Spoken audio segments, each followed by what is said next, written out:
네, 국회 본회의가 개의가 됐지만 상임위원장 선출 끝내 무산이 됐습니다. 박병석 국회의장은 상임위원장 선출을 사흘 뒤, 그러니까 내일 모레까지입니다. 내일 모레까지 연기를 하고 그동안 여야 합의를 촉구를 했습니다. 양측 모두 이렇다 할 접촉 없이 지금 내탁 공방만 이어가고 있는 상황입니다. 네, 오늘 이 시간 전문가와 함께 정치권 소식 짚어보겠습니다. 배종호 세한대 교수 그리고 장성호 건국대 행정대학원장 나오셨습니다. 어서 오세요. 안녕하십니까? 네, 안녕하세요. 어서 오십시오. 예.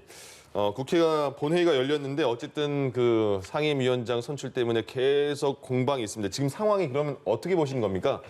계속 이렇게 반복된 그냥 이런 일상적인 일이다 아니면 이번엔 좀 심하다 어떻게 보세요? 네, 상당히 심하죠. 예. 국민들 볼 때 굉장히 실망하지 않겠습니까?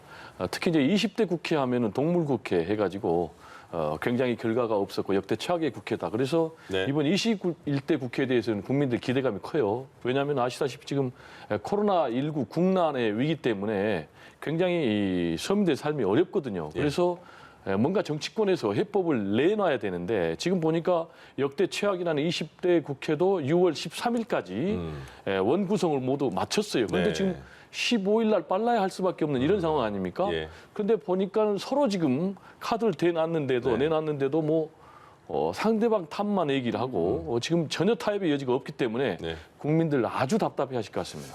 누가 잘못된 겁니까? 글쎄요, 저는 뭐 그래도 아직까지는 역대 평균이 41일 정도 돼야만이 개원하고 상임위원장 배분이 됐는데 네. 아직은 거기까지 가지 않기 때문에 좀 희망이 있지 않나.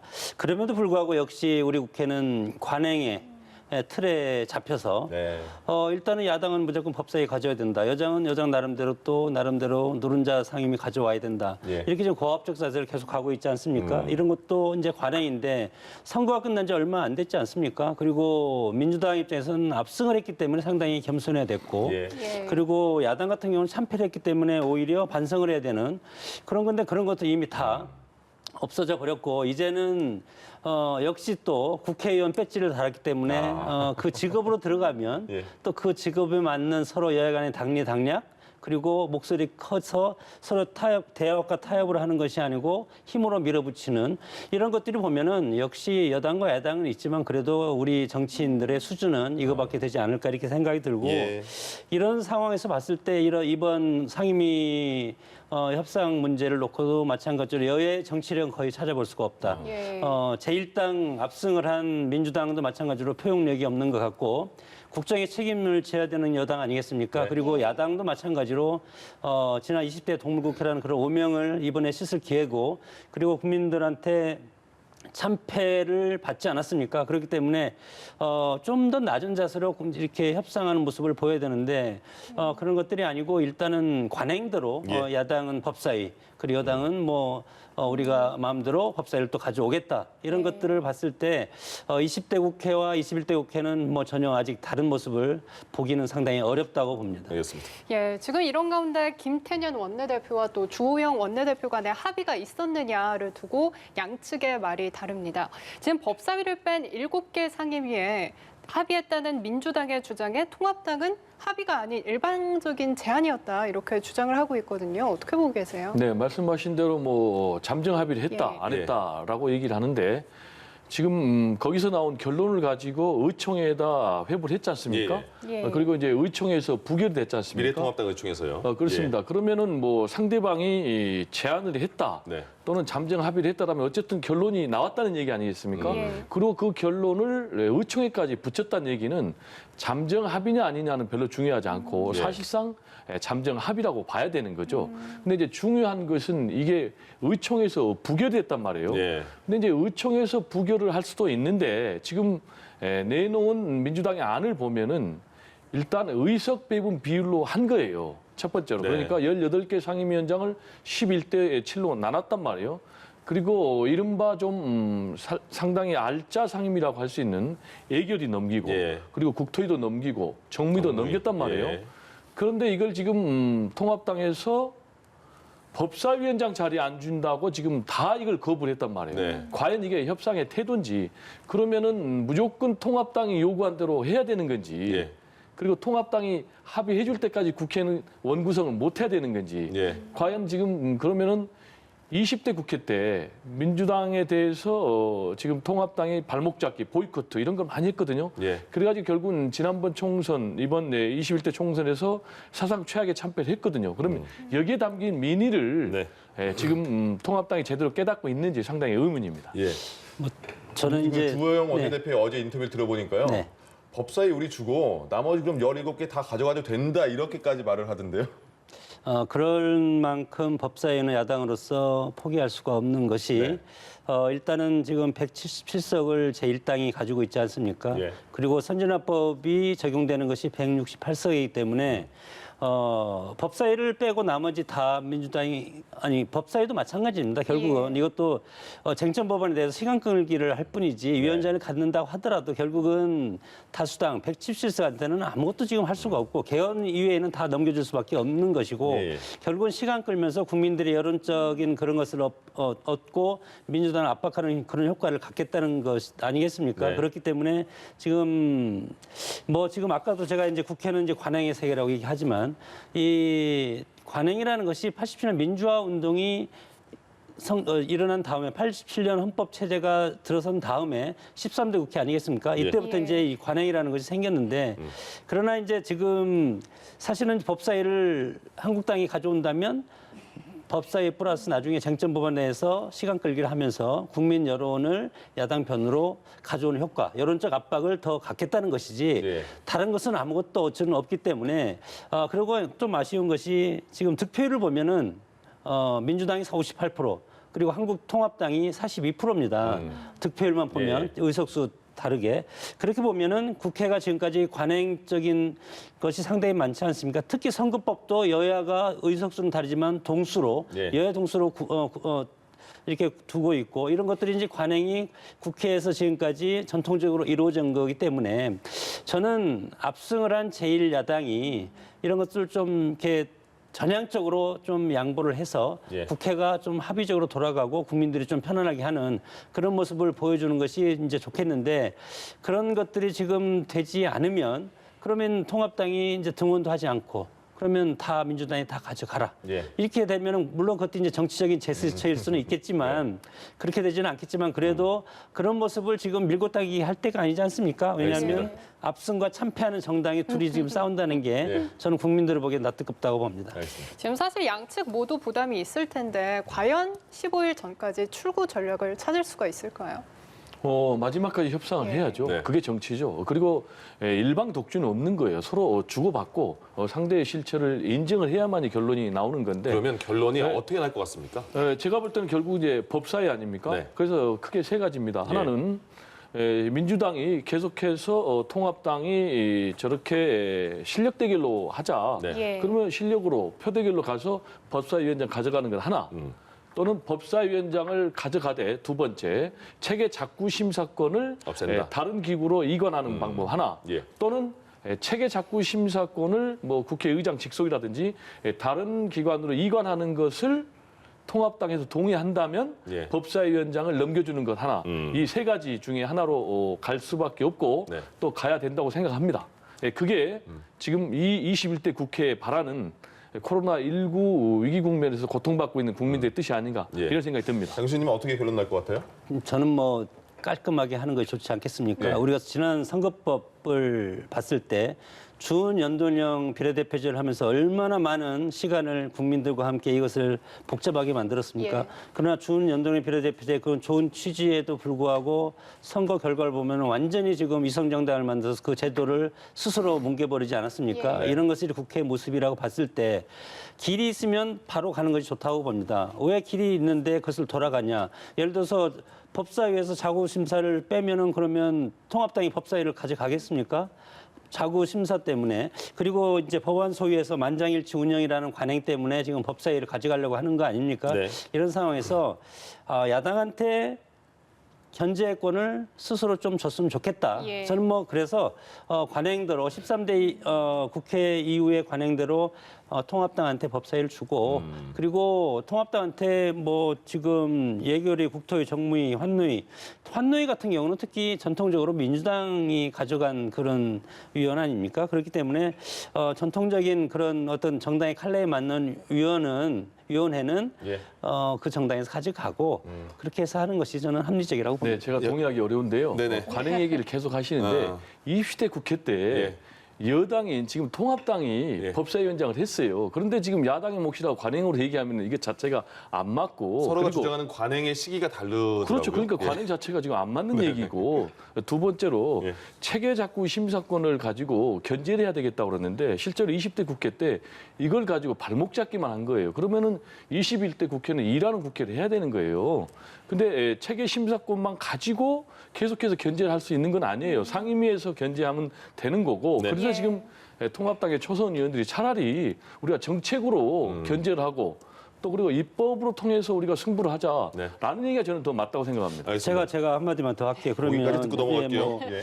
관행, 입법 좋죠. 민주주의 원칙은 이제 다수결론리가 이제 맞는 건데, 그러나 우리 정치는 미국식 정치는 좀 다르게 지역주의라든가 뭐 여러 가지 패권 정치가 지금 보수주의 그런 것들이 있기 때문에 지금 TK 보면은 민주당 의원이 한 명도 없지 않습니까? 그렇기 때문에 자 177석 가지고 국회에서 다수결로 하면 민주당이 원하는 법안을 다 통과시킵니다. 네. 그러면 예를 들어서 보수적인 색채를 가진 어떤 국민들의 소외될 가능성이 상당히 크지 않습니까? 그렇기 때문에 국회에서는 여당과 야당이 예를 들어서 여당이 참패를 하면 그래도 야당한테 법사위를 준 것은 예. 그만큼 예를 들어서 집권 여당한테 유리한 법안이 올라왔을 때 이것을 피해를 볼 수 있는 그런 국민들을 좀 줄이기 위해서 예. 조정하라는 그런 것을 그것이 이제 대화 타협의 산물이 국회 아니겠습니까? 예. 물론 성문법이 좋지만 성문법보다 더 좋은 것은 저는 불문법 그리고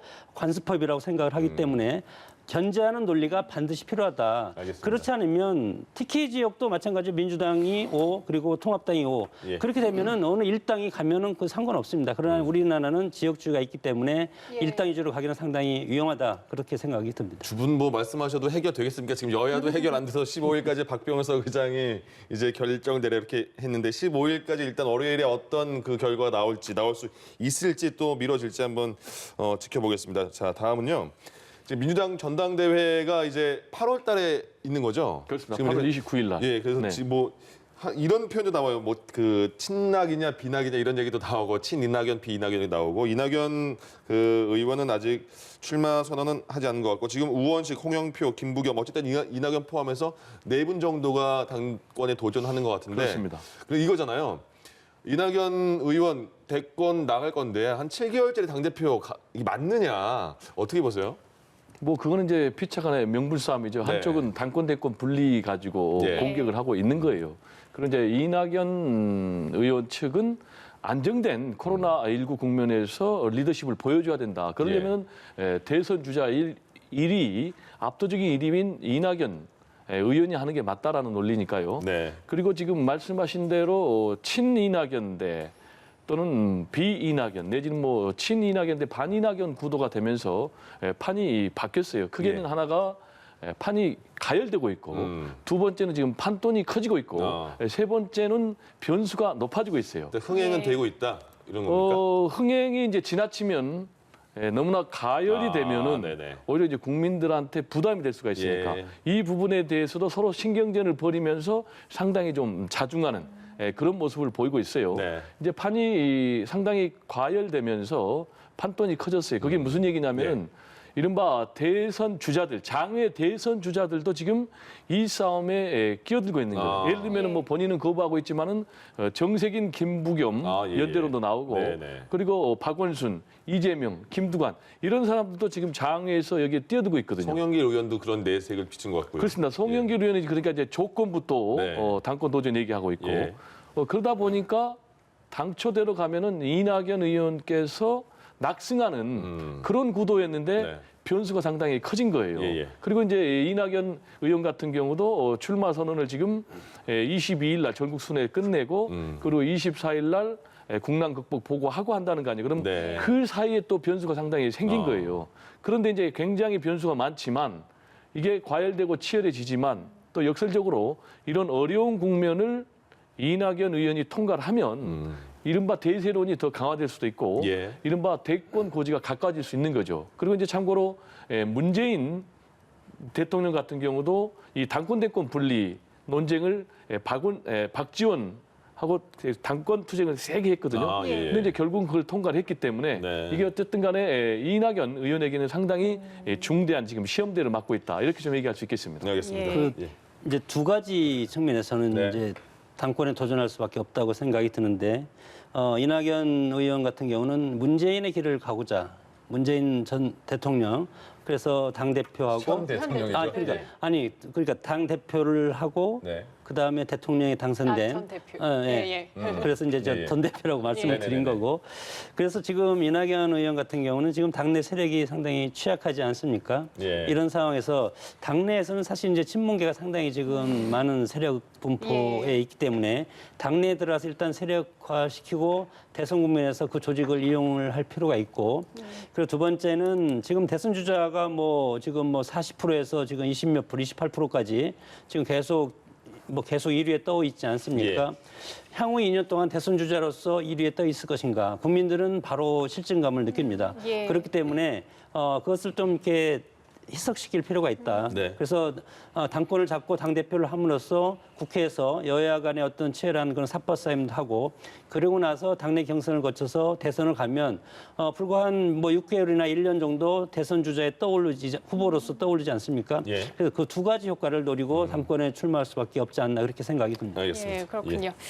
네, 한편 진중권 전 동양대 교수와 청와대 참모 출신 여권 인사들의 설전이 점입 가경입니다. 사실 한두 차례 설전으로 끝날 것 같았는데 일이 점점 더 커지고 있는 모습이에요. 뭐 커지고 있는 것보다는 뭐 예. 꼬리에 꼬리를 물고 예, 있는 거죠. 그러니까 이게 뭐 지금 진중권 평론가라고 할까요? 전 교수 같은 경우에는 뭐 네. 날마다 예. 꼭 글을 올리니까 계속해서 거기에 대해서 지금 언론이 또 예. 보도를 하니까 네. 지금 커지고 있는데 표현이 또 자극적이니까요. 네, 그리고 이제 조국 정국 이후부터 굉장히 진보에 대해서 네. 칼날을 예. 세우면서 진보의 아이콘이었는데 지금은 뭐 보수의 아이콘이 아닌가 예. 나는 좀 생각이 들 정도로 그런 언행을 일삼고 있는데 급기야는 이제 문재인 대통령에까지도 지금 계속해서 매서운 말을 날리고 있지 않습니까? 네.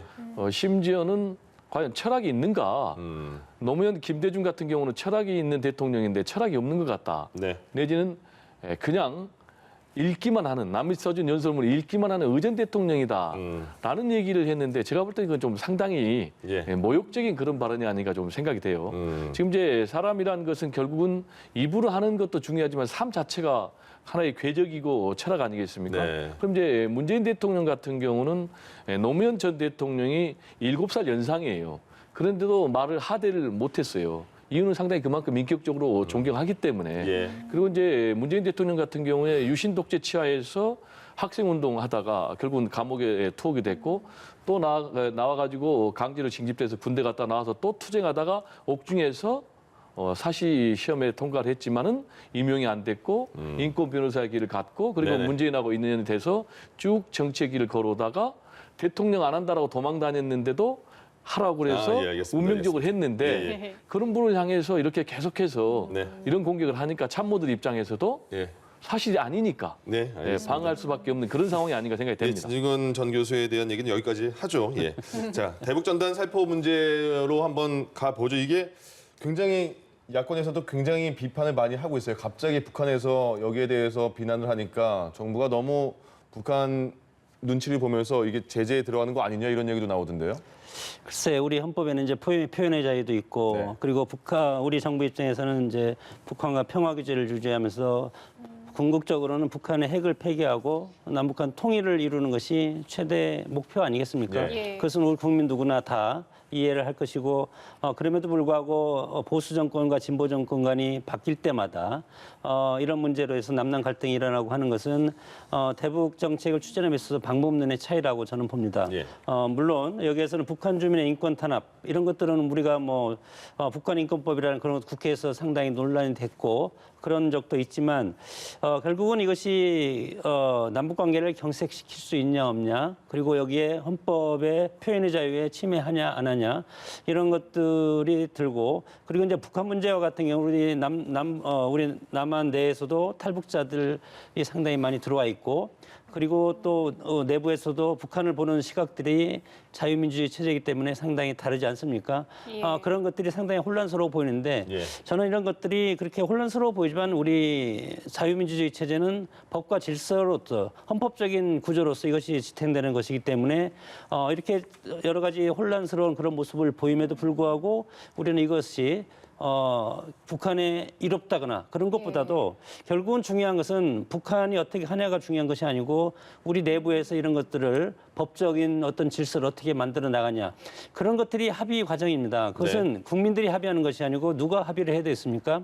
이것은 국회가 빨리 개원해서 국회에서 여당과 야당이 합의를 하고, 그리고 정부와 여러 가지 협의를 거쳐서 단일 대우로 가야 되는 것이 북한 문제 아니겠습니까? 예. 그러나 이제 우리 역대 보면은 이 북한 문제를 가지고 남남 갈등의 소재로 상당히 하기 때문에 북한에서 이렇게 강하게 나오는 것도 우리 헌법상의 이런 모습과 우리 정권에서 이제 평화 프로세스와 이것이 연계되기 때문에 이런 것을 남남 갈등을 노리고 이런 지금 언동을 한다고 저는 생각이 들고, 네. 이런 것들은 여당과 야당 초당적으로 대처할 문제라고 저는 생각이 듭니다. 알겠습니다. 예, 사실 북한이 오늘 또한 우리 정부를 향해서 이제 주제넘게 핵 문제에 끼어들고 있다 이렇게 강하게 비난을 했거든요. 예. 그렇다면 우리 정부가 이런 상황에서 어떻게 좀 대응을 해나가야 된다고 보세요? 저는 이제 우리 정부는 흔들림 없이 일관성 있게 나가야 된다고 생각을 합니다. 네. 지금 한반도 평화는 보수와 진보의 문제가 아니고 여야의 그럼요. 문제가 아니지 않습니까? 예. 우리 국민들 또 국가가 나가야 될 방향은 한반도 평화의 문제고, 그리고 대북전단 살포 같은 경우는 여러 사람들이 백해무익이라고 했습니다만 저는 나름대로 북한의 인민들에게, 북한 주민들에게 자유를 알려야 되겠다라는 예. 부분도 저는 부정을 안 해요. 그런데 문제는 표현권의 자유, 표현의 자유라는 기본권이 국민의 다른 기본권, 그러니까 사회 공동체의 안전을 해친다든지 네. 또 생명과 재산을 위협시킨다든지 공공 질서를 해친다든지 그러면 이거는 얼마든지 제약을 할 수 있도록 네. 대법원에서 이미 판결이 내려졌어요. 그런데 지금 하고 있는 거 보면은 코로나19를 북한에 보내서 감염시켜야 되겠다라고 얘기하면서 지금 북한에서 이미 지금 반응이 나오고 있지 않습니까? 남북 모든 연락선을 다 차단했고 네. 앞으로 이제 9.19 남북구사 합의서까지 폐기하고, 그리고 무력 도발까지 하게 되면은 이제 우리 한반도의 평화가 완전 깨지게 되고, 특히 이제 이렇게 되면은 접경 지역에 사는 지역 주민들의 생명, 안전, 재산들이 침해가 되기 때문에 예. 저는 이 부분에 대해서는 사법권을 발동해서 강력하게 좀 제재를 해야 된다라는 그런 입장입니다. 네, 알겠습니다. 자, 지금까지 배종호 세한대 교수, 장성호 건국대 행정대학원장 두 분과 얘기 나눴습니다. 고맙습니다. 네, 감사합니다. 예.